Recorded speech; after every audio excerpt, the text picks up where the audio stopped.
Buenas tardes, profesora. El día de hoy realizaré mi pequeño resumen sobre finanzas corporativas como parte individual. Para hablar de finanzas es necesario inicialmente hablar sobre la historia de la misma, de cómo y cuándo nace.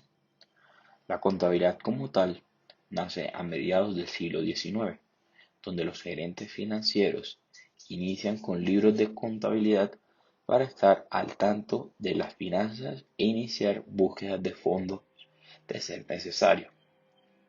Más adelante, con la revolución industrial, donde la creación de empresas y fusiones de las mismas generan la necesidad de comprar y vender activos y acciones, los cuales necesitaban ser contabilizados para conocer los estados financieros de la empresa. Luego de muchos años de cambios, al día de hoy, la contabilidad es esencial para las empresas para que éstas tomen decisiones, para que se evalúen los activos y sus estructuras, así como poder llegar a cumplir las metas que se han propuesto dentro de la empresa los inversionistas y los acreedores.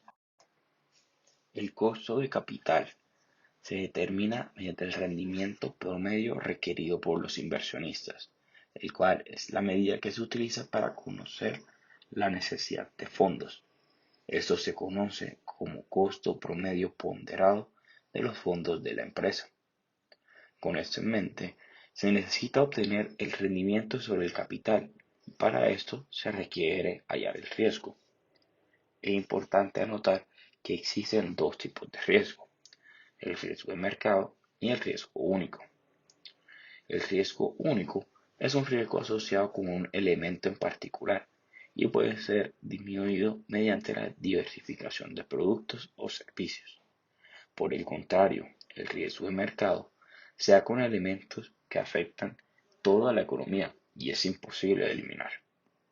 El modelo de fijación de precios de activos de capital nos ayuda a determinar el rendimiento con respecto al riesgo. El riesgo se halla con otra fórmula que determina que para obtener una rentabilidad mayor es necesario tomar más riesgos.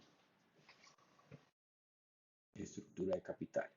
La estructura de capital se conforma de dos partes: el financiamiento externo y el aporte de los dueños. La estructura óptima nace de la necesidad de generar un equilibrio entre el riesgo y el rendimiento para el logro de las metas de la empresa.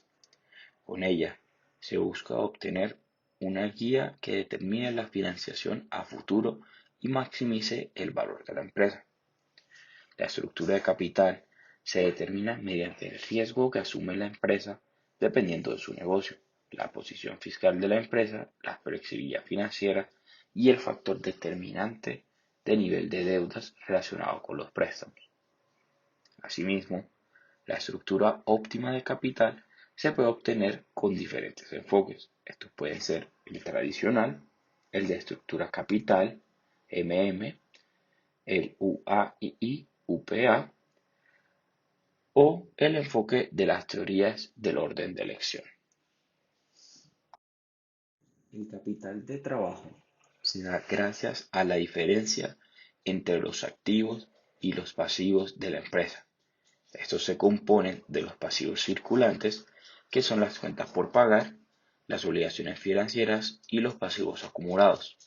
Si la empresa da como resultado un valor positivo en activo, se tendrá un capital de trabajo positivo. Esto se puede hallar mediante la fórmula que indica que el capital de trabajo es igual al activo circulante menos el pasivo circulante. Punto de equilibrio. El punto de equilibrio se escucha mucho en la administración de empresas. Se escucha también mucho en aquellos empresarios con negocios nuevos. Pero, ¿qué es el punto de equilibrio? El punto de equilibrio se da cuando el nivel de ventas de la empresa no obtiene utilidad, pero tampoco genera pérdidas. Quiere decir que se encuentra en un equilibrio. Muchas gracias por su atención. Feliz día.